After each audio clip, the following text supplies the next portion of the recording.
For me, Valentine's Day is just around the corner. I'm hoping that you'll be able to see this by Valentine's Day. That is one of the things that I continue to do, which is set unrealistic time pressure for myself. One of my favorite free time activities is browsing vintage knitting patterns, and I found this really cute pattern for a heart 1940s, I would guess late 1930s, early 1940s vintage sweater. And it would be amazing if I could get it completed by Valentine's Day. I've got like 6 days to do it. I think I might be pushing it just a little bit. So let's dive right in and I will chat with you a little bit more about what I find interesting about the pattern and the supplies and materials that I'll be using for this sweater today. Come on up, hip. Oh, I've got some chaos on my lap right now. This 1940s heart sweater is going to be made out of recycled yarn. I actually unraveled a thrifted sweater and made it into thicker yarn, which you'll see the whole process of in a future video, but right now I will just give you like a few second bursts of preview of that. And I found a cashmere and silk sweater in this deep, beautiful red color that I thought would be perfect for this particular pattern. I will say I've been doing the little sneaky thing of knitting ahead a little bit. So I have finished the back panel for this sweater and I have finished one of the sleeves right here. And we are 4 days out from Valentine's Day and I am hoping that I can get the rest done. I have decided to continue working on the other sleeve. The sleeve construction is fascinating. It'll be my first intarsia, I have to look up how to pronounce that. The second, I guess, on my front panel once I get to that. And the other slight, not dilemma, I would say, but maybe caution that I have is that this is all of the yarn that I have left right here. These two balls that you can see in the background, because I unraveled a sweater for this. So I have no more, and I'm not 100% sure it's gonna be enough. So this project is full of wacky sleeve shapes, beautiful color work, time pressure, along with maybe some yarn chicken. So stick around. Let's work on these sleeves first of all.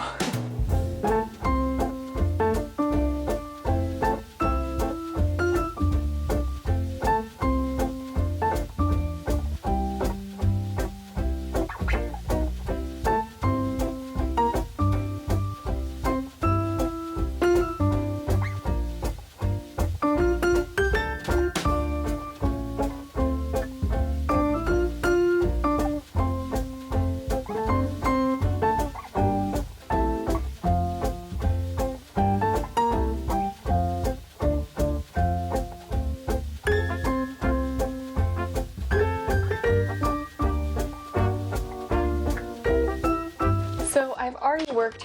Oh, jeez. Wow, Nutella, you've made quite the jump. Can you help me explain this maybe? So I've already knit one sleeve and the back of this. So I originally, before I started knitting for this, I did make a gauge swatch and I only really paid attention very closely to the stitch gauge. This is just very distracting, isn't it? Is that a little better? To the stitch gauge and not the row gauge. And once I started knitting on the back panel and the sleeve, I realized that my row gauge is really off. The pattern calls for 10 rows an inch and I'm at 7.5. So in order to make the sleeves and the front of the garment the right length and still have the right shaping going on in the rows, I've had to do a little bit of edits. So rather than 40 stitches before you decrease at the sleeves, I do 30. And then rather than decreasing at the end of each, I do 8 rows of both ends and then at the end. So I kind of had to do some math and wiggling around here and there to try to make it work. Because the interesting thing is too, is a lot of vintage patterns, they give you the row gauge, but then the directions aren't often row by row unless you have like color work or pattern work. What you often have is, it'll say cast on 100 stitches and work in knit 1 purl 1 rib for 3 inches. And then you just work however rows you need to make it to 3 inches. Versus this one, it's by the rows, so it is important that the row gauge is correct, or I'm using the row gauge as basically my indication for how many inches I should be knitting this piece in that particular part of the patterns. Not the best thing, I feel like. It would be easier if I could just follow the pattern if I would have worked on my gauge a little bit harder in the beginning. Do I know that it fits yet? No. I will only know that I feel like fully once I've got this sewn up and put on. And now what I'm doing is decreasing. If you know the shape of general sleeves, they're always kind of like long and then you get to a sleeve head. Maybe I could put a generic sleeve illustration up here. So I'm at the part now where we're decreasing along the sides. I'm going to check in with you once we get to the kind of more unique part of this sleeve shaping. So we are now at the point in this sleeve where typically in sleeve patterns we would now kind of shape out the top of the sleeve cap. It would kind of become rounded like this in most cases. However, this is a slightly different style sleeve cap, and you're going to see that in just 1 second. Here, let me fast forward and show you how the rest of this sleeve looks. Look at this fun shape. Isn't that so wild? I first read the instructions and I knew that there was going to be something really funky about this, but when I knit up the first sleeve, I was so confused as to what was going on here. But if you look at the sleeve shape, and I'll put up a picture of the pattern with the sleeve here, can you guess how these sleeves are finished? I'll give you just a few seconds to think about it. Okay, so what you are going to do to finish off this sleeve is you're going to sew this side to this and this side to this. And so that right here becomes your sleeve, do you kind of see that? Yeah, that becomes your sleeve head. And then the sleeves stick out from your shoulder like this after these are sewn up. How fun is that? That's so different. So now with this really fun sleeve done, I have finished 3 out of 4 pieces needed for this sweater. And the last one that's remaining is the front. And I was getting really nervous about the amount of yarn that I have left because I only have this much left from that small ball of yarn after knitting the sleeves. And then we have this bit of yarn left for the front. However, it suddenly occurred to me that because I've already knit up the back and the front are very similar, and I have a scale, we can figure out how close we're gonna cut it, or if we're gonna cut it close, or if it's really not even worth a try. So let's weigh how much yarn it took for the back and how much we have left, and let's hope that it's enough. I weighed the back panel that I already knit and I got 87 grams. So I was hoping that this ball of yarn would be more, and thankfully we're at 101 grams plus the extra little bit of the sleeve puts it at 108 grams, which should be more than enough to knit the rest of this sweater. So that's what I got to knitting.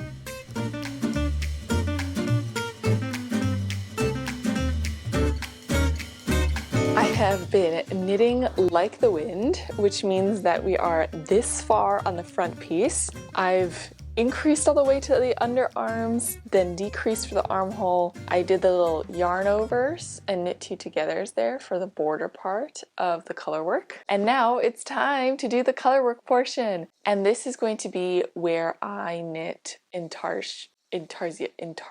Let me look this up. Okay, so according to the internet, it is Intarsia. Intarsia. So this is going to be my second time ever knitting intarsia, and what I definitely learned from the first time is that I need to make sure that I have enough yarn for my little bobbins. I ran out, so I have 1.5 million ends to weave in on each little heart that I knit for the back panel. So I need 5 extra balls of red and 5 balls of white. And for the white, I've decided to go, this is from my stash, so I'll be using this white yarn, but I'm going to be adding this mohair to make my hearts a little bit fluffy. Let me go prepare my yarn bobbins and then let's get to knitting on the hearts. We're getting close. It's the day before Valentine's Day, so hopefully I can have this ready to wear by then. We're planning on a picnic, so it'd be really cute to be able to wear this sweater to the picnic.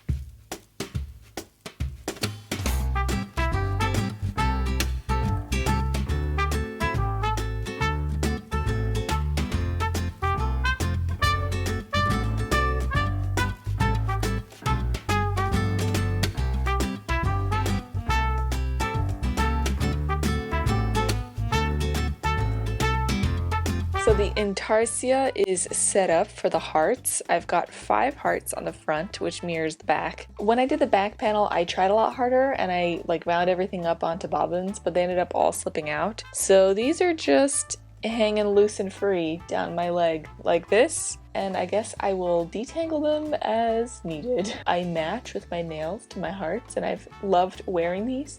But I will say maybe not the best decision if I'm trying to knit a little bit more speedily because I'm not used to length, and they ironically slow me down quite a bit.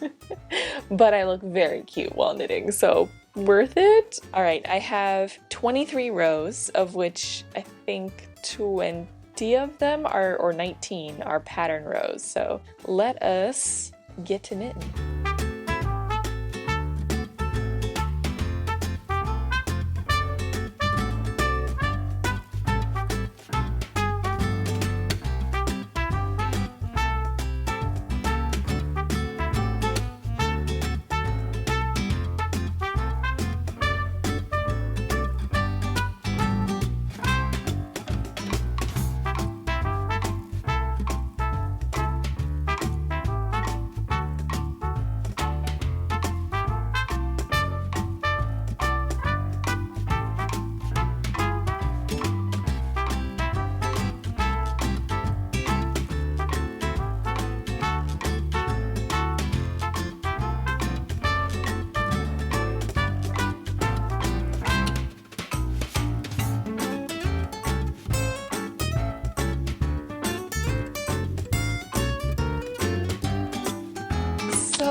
just finished all the intarsia hearts and I think they look super cute. For the back at this point, I just knit straight up in the ribbing because the back line was just a straight line. I didn't really do any shoulder shaping all that much. They didn't really have you do that. For the front portion, they do want you to round out this collar piece here. I'm going to divide and knit each side of the neck individually to kind of curve out that neckline. We should be finished with all of the pieces, so I'll check in again when one side is done. It's exciting when you get to the end bits of this because they do tend to go a lot quicker. And I finished one side of the neckline. You can kind of see that scoop neck here. This is working on 40 stitches of the neck. And here I'm going to work on the last 40 stitches to finish out the other side to match. Nutella wants to say hello again. Come on up, girly. And up. Yes. Oh. I have a mug of hot chocolate on the table and she loves milk. Or in a current all over the mug of hot chocolate that she really cannot have. So let me finish knitting this and then I will see you again at the assembly point of the sweater. So before I started sewing anything big together, I decided to sew my sweater together at the sleeves so I could work at the collar piece so I'd have a little less bulk to move around. And as I sewed the shoulders together, I got the sneaking suspicion that it might not be quite big enough for my head. And lo and behold, yeah, there's no way I'm fitting this over my head at all. Best solution I can think of is to unpick half of one of my shoulders and then I'm going to crochet and overlap in buttonholes so that it'll button on the shoulder. I have my rainbow sweater buttons the same way on one shoulder and then hopefully that'll give enough room for my big old head to fit. Alright, I have unpicked, can you see that? I've unpicked half of this shoulder and here's the moment of truth. Yeah, that'll fit, and I will just make a little shoulder button placket.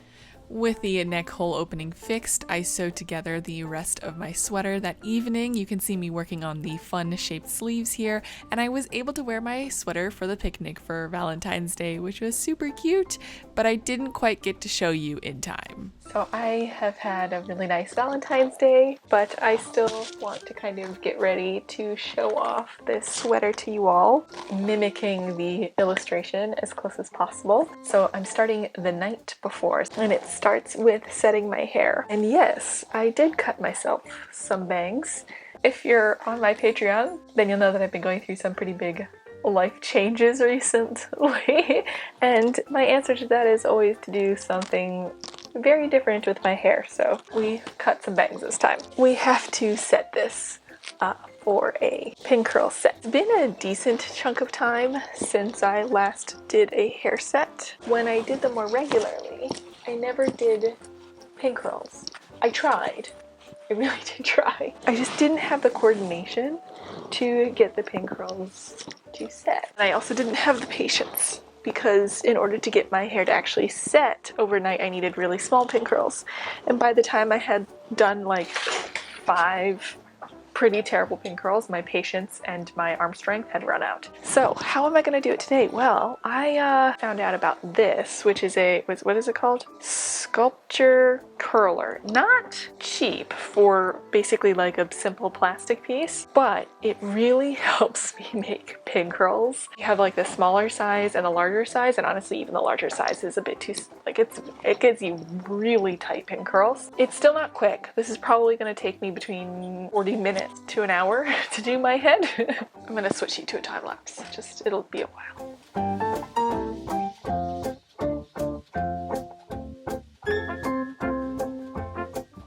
Alright, it is an hour later and my pin curls are on. I did this side first and then I did the right. Can you tell? I feel like I got a little bit better off the right side, but I'm gonna go to bed and I will see you in the morning to complete my look. Unfortunately, the audio on this footage got corrupted, so I'm gonna have to do a voiceover. I hope it's not too distracting when the footage talking and me talking don't match. but I decided to do a makeup look to try to match the cover illustration of the knitting pattern as closely as possible. The model in the photo had a lot thinner eyebrows than I do, and while I could have plucked my eyebrows a lot thinner, I decided to try blocking out my eyebrows for the first time ever. I've never done this before, so this is my first try, and of course first tries tend to not look very good, but it was a very unique experience for me to basically glue my eyebrows to my face, although I definitely could have used even more glue than I already did. I don't own concealer, so I just use my fullest coverage foundation to try to block out my eyebrows, and it was definitely a shock seeing it for the first time. I'm really used to having pretty thick natural eyebrows, so it was a very unusual experience for me to see my eyebrows blocked out, especially in the camera viewfinder, because it really does not look very good in person, but it looked a little bit better on the camera viewfinder. I feel like I definitely could have done a better job had I had more patience and allowed the layers to dry in between application, but then I decided to just draw on the thinner eyebrows. I used the only eyebrow pencil that I have, but instead of drawing on eyebrows, I ended up just carving a valley through the layers I had put on previously. So I switched to using a fine brush and some dark brown eyeshadow that I had to really just lightly powder it onto my face. I thought this first eyebrow actually turned out much better than I expected, and I really didn't dislike the look, but then came the part that I always dread the most, which is maybe one side of my eye makeup will turn out well, but then I have to get the other side to match. And of course, as you can see here, I did not get them to match. It just constantly looked like I was raising one eyebrow in a questioning look. So I tried my best to even it out while still keeping the eyebrows pretty thin. And I think it ended up looking somewhat okay. To finish out the bit of the look that is a little unusual for me, I overlined my lips a little bit with a lip pencil, which is really hard for me to find in the stores, by the way. I ended up removing this version of it and redoing it slightly differently because I don't think I drew them on very nicely the first time around. I finished up the rest of my makeup look, and then it was time for the final reveal.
There are so many things that I love about this new vintage sweater of mine.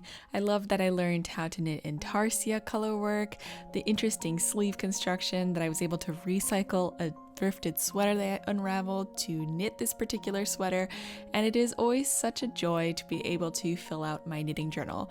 I use stickers that I make myself, and I do sell them in my Etsy shop, so I will leave a link down in the description if you're interested as well. Thank you again so much for watching. If you enjoyed this video, please feel free to leave a like, and if you want to see more about unraveling thrifted sweaters, some spinning, and many other historical knitting and fiber arts related information and videos, please feel free to subscribe, and I will see you again very, very soon. Bye!